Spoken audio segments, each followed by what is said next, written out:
let's go, let's go, let's go, let's go. Traffic Avenue, the show for me and you. Mondays to Fridays, ooh, the Traffic Avenue. Traffic Avenue, the show for me and you. Mondays to Fridays, ooh, the Traffic Avenue. Flex. Buckle up and join the best. Let's see, relieve your stress, so yes. Let the music soothe the soul and keep it going just to refresh. Buckle and enjoy the ride from 2 to the half of the 5. Mondays to Fridays happening live. Where we gon' have a ball, you can text your guys. Let me tell you what you really gotta do.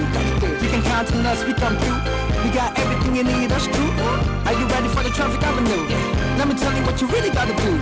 You can count on us, we come through. We got everything you need, that's true. An applause for the Traffic Avenue. Traffic Avenue, the show for me and you. Mondays to Fridays, ooh, the Traffic Avenue. Traffic Avenue, the show for me and you. Mondays to Fridays, ooh, the Traffic 97.3. More variety. Eyewitness News. Be there as it happens. City News.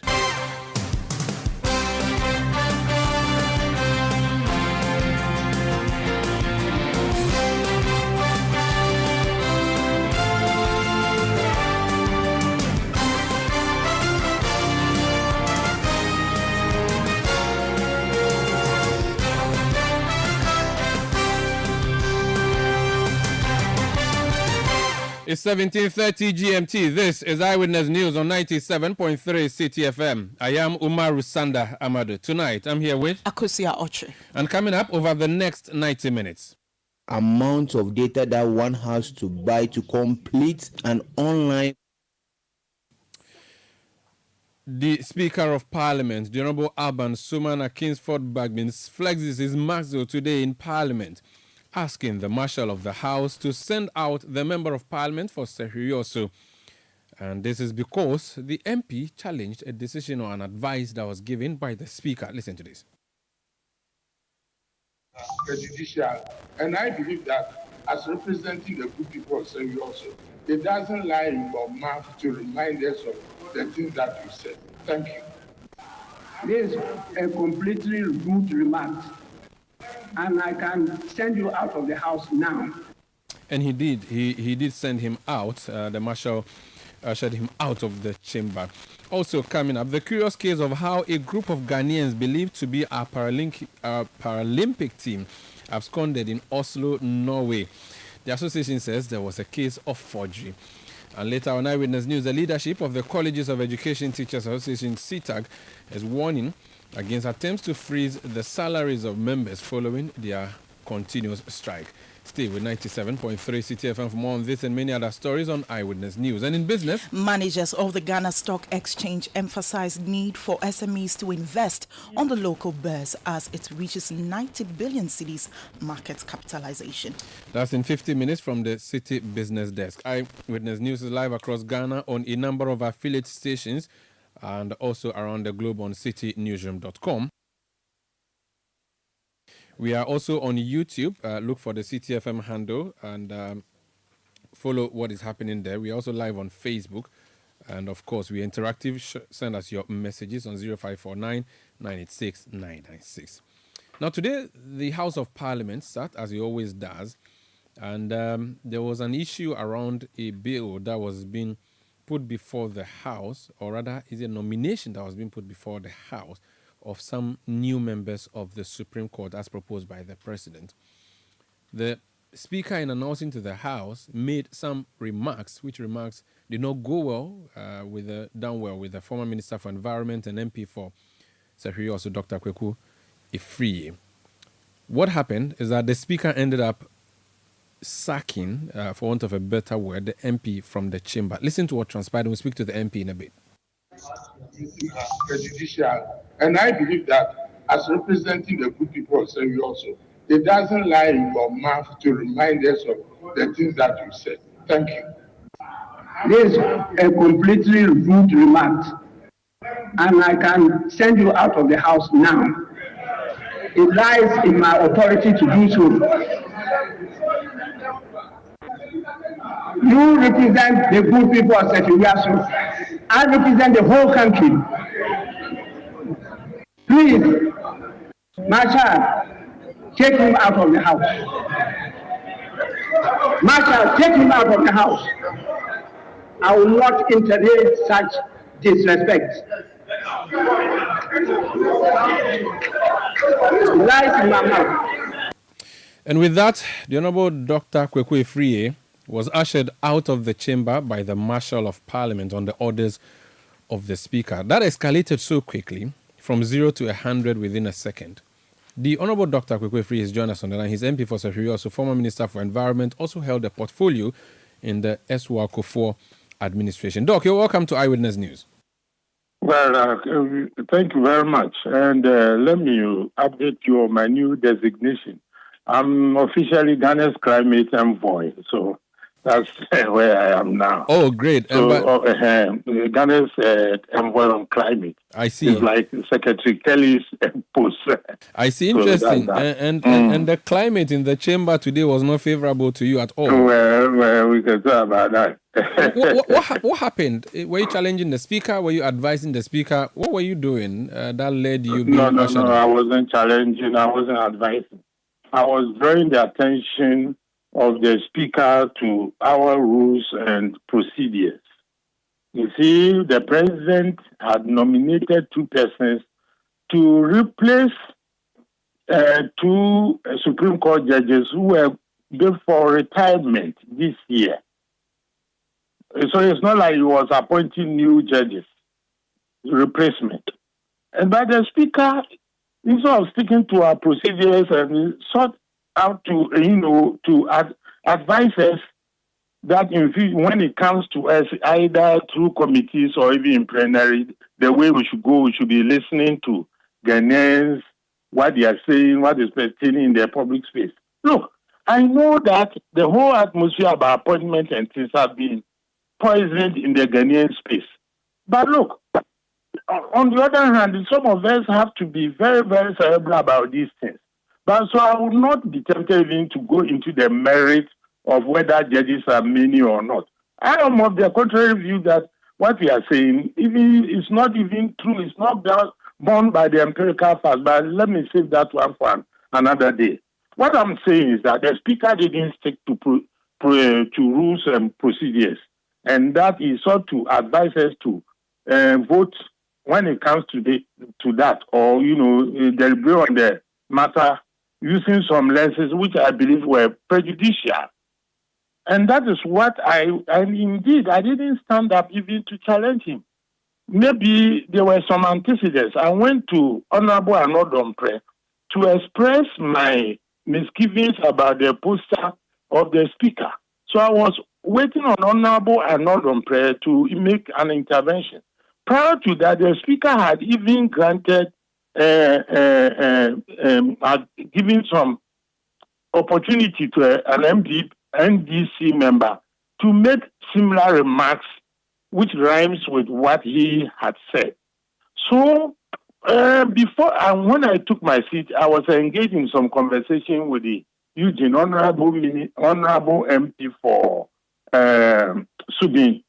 But of course, I will not deny anything. My posture, the Speaker rightly interpreted it, that I wasn't happy with what he was saying. So he rightly, in my opinion, called me to air my opinion. And in fact, he even called me as a senior member of the House. So I proceeded to speak with firmly, but with respect to him that, look, I believe that per our orders and whatnot, what he is saying is prejudicial, and does not lie in his mouth to direct us about a course of action in matters such as this.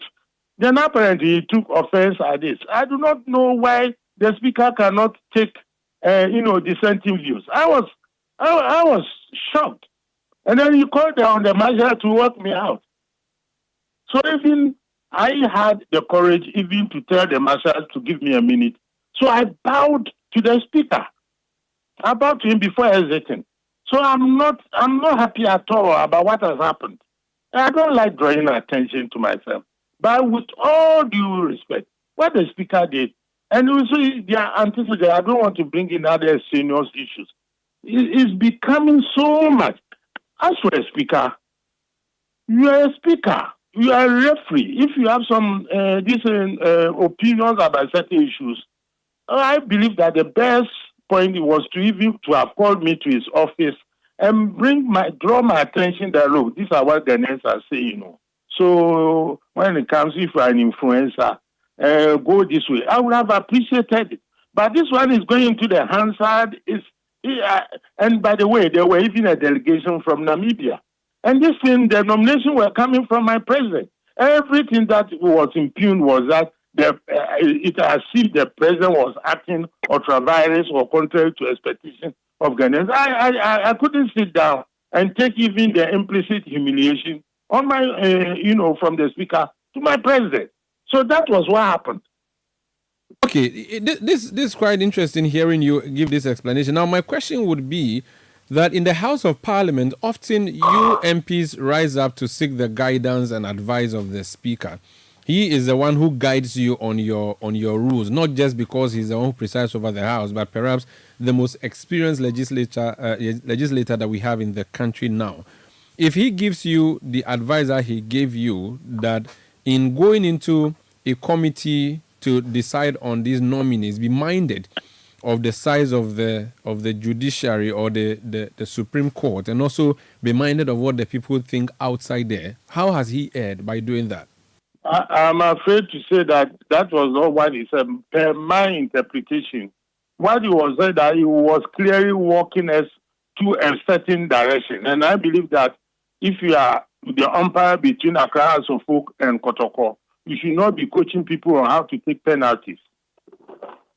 Was that what he was doing, really? Because he is not necessarily an umpire between you, the House of Parliament, and the executive. He is with you. And he's saying to you that as we proceed to listen to what the executive has asked us to do, let's be mindful of A, B, C, D. Don't forget, you as a whole, Parliament, are supposed to check the executive power. So if he says to you that, my brothers and sisters, as we work together to do what the executive has asked us, let's be mindful of what is happening or pertaining, and we need to be mindful. Well, how has it is your interpretation. I'm not saying that. This thing, maybe I noticed that on social media there are a lot of things going around. There are things that is said before what is going around. If he had said it the way you have said, there would have been no problem. But it was explicitly implied that there were many, the judiciary was, in my interpretation, was overloaded and so forth. And in any case, even if I'm wrong, you cannot sack me, in my opinion, for making that remark. I wasn't rude. How can you interpret that as rude?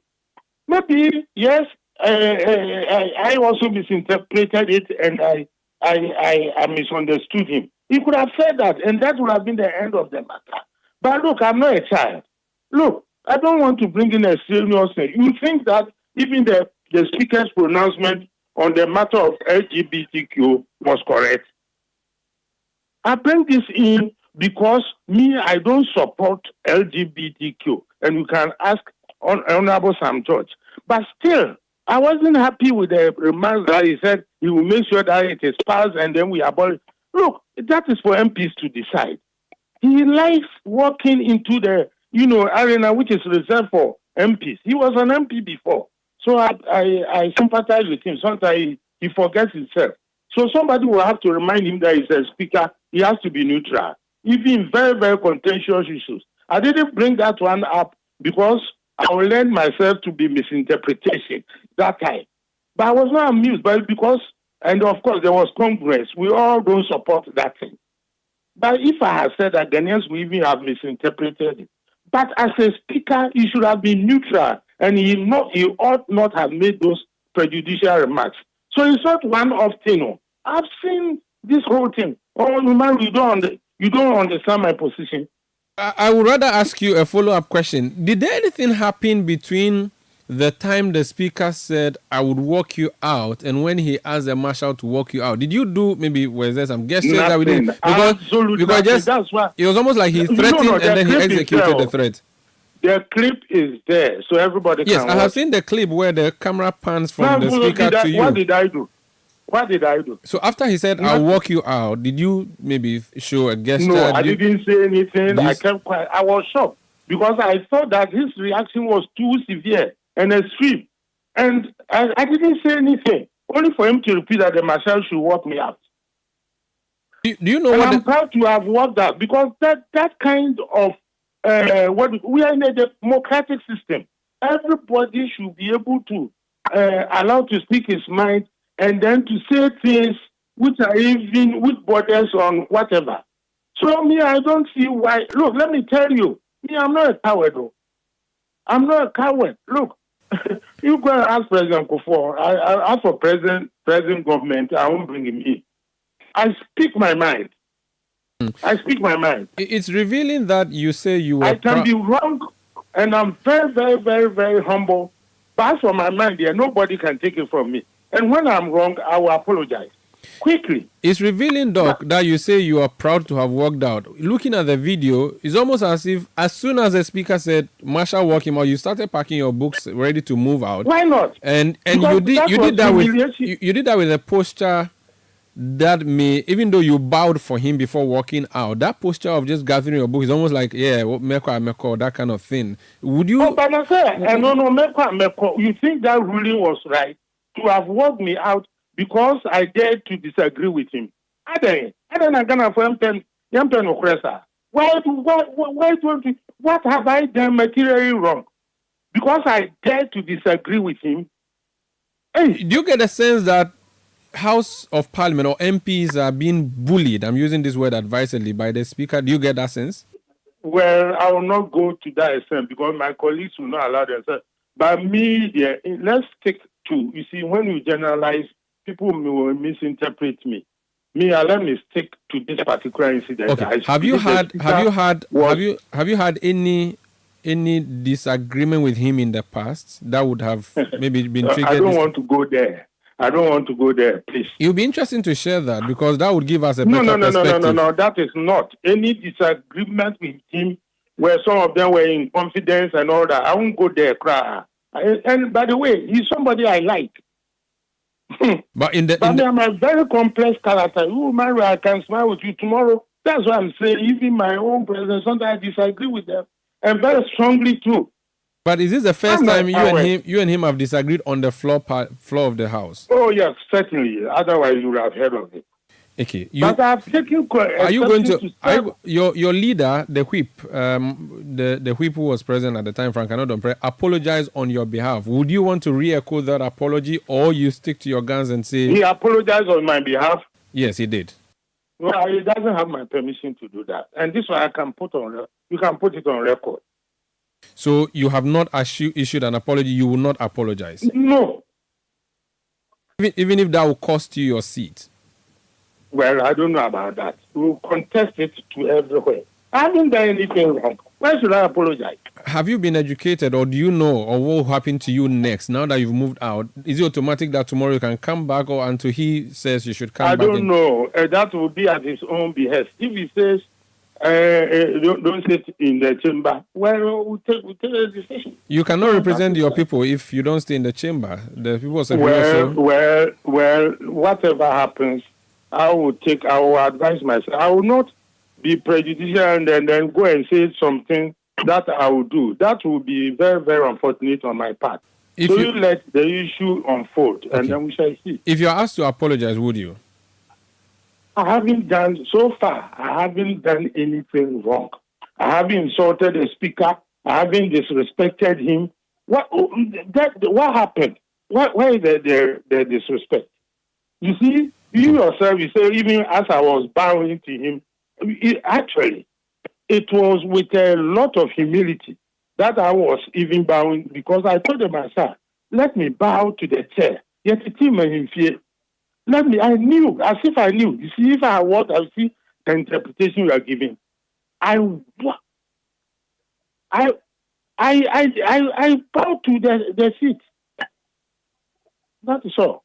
Very well. Thank you so much for speaking to. Thank you too. That's the Honourable Member of Parliament for Afriyie. Also, he's former Minister for Environment. He served as Minister of Health in the Kufuor administration. Currently, he's Environment Envoy on Environment, like you heard him say, that Dr. Eyewitness. He was thrown out of the chamber today by the Speaker of Parliament. Let me play for you what transpired before the Speaker making an announcement, which announcement he challenged. So let's take that again. Committee for consideration and report to the House. Please, you have to apply the new standing orders in this matter. But in giving you the information, I've given you an idea of the expectations of the people of Ghana. That is for you to consider as part of the report, and for the House to decide as to whether we will approve or disapprove those nominations. His Excellency clearly stated that he is constitutionally injuncted to do what he has done. And so it's now for you to also look at.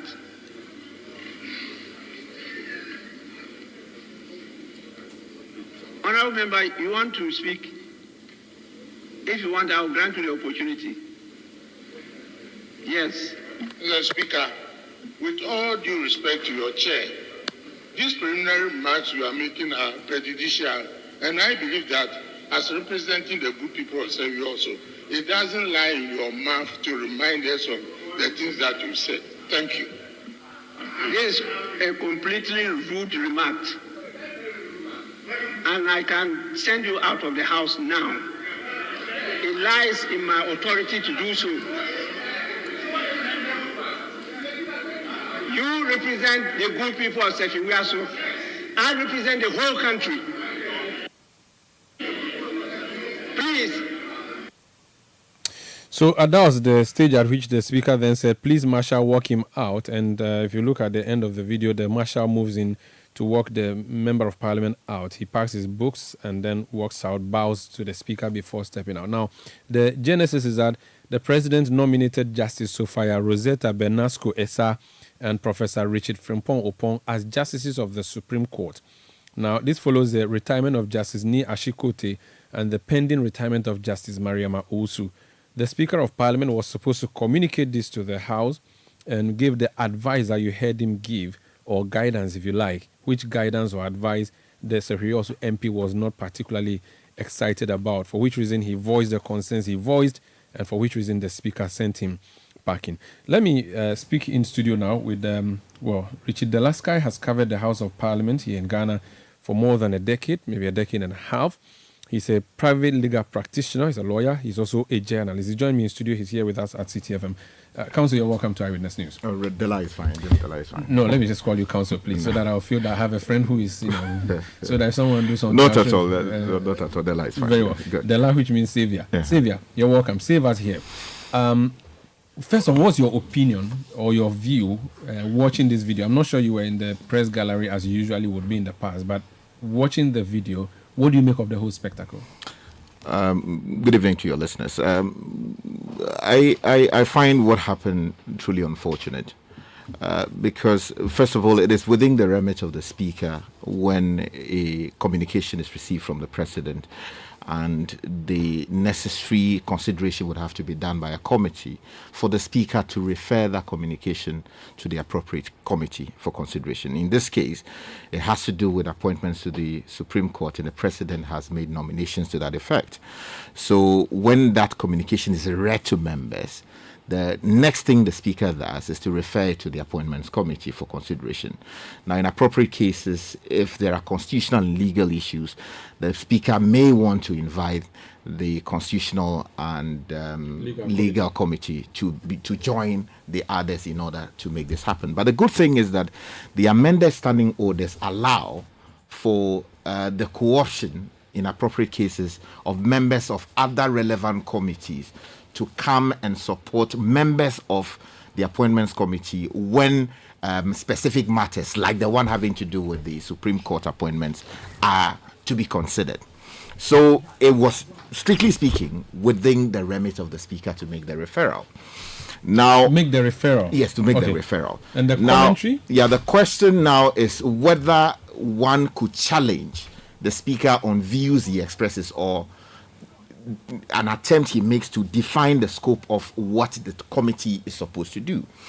There are those who are likely to come to the conclusion that the Speaker was merely trying to define the scope of what the members of the committee are to do. That is to say that they should take on board public discussion regarding whether or not there is a need for an expansion in the number of judges who are currently on the Supreme Court. But that's unusual, isn't it, Sky? Often when we see the Speaker, he reads the thing and says, refer this to this committee, the appropriate standing committee. That's what usually happens. Yeah, that's right. But the preceding commentary, which the MP is not happy with, is not a usual thing. That when the Speaker is making reference to the Appointments Committee, for instance, will say, please, in going to work on these nominees, be minded that the government is bloated. Speakers don't usually do this, do they? Well, in this case, he did not say that the government is bloated. He's talking about the Supreme Court. That's right. He's drawing the attention of the members of the committee to the fact that there is an ongoing public discussion. Proposals had been made and all of that. So, without going into the exact words he used, he's basically drawing the attention to that reality that you should consider the same. Now, it is up to the members of the committee to go and do their work and come back to the House with an opinion or recommendations to the plenary for a decision to be made. Of course, if a member of Parliament is not happy, he is entitled to rise and register that. In this particular case, the Honourable Afriyie was on his feet. The Speaker recognized him and called him for his input. Sometimes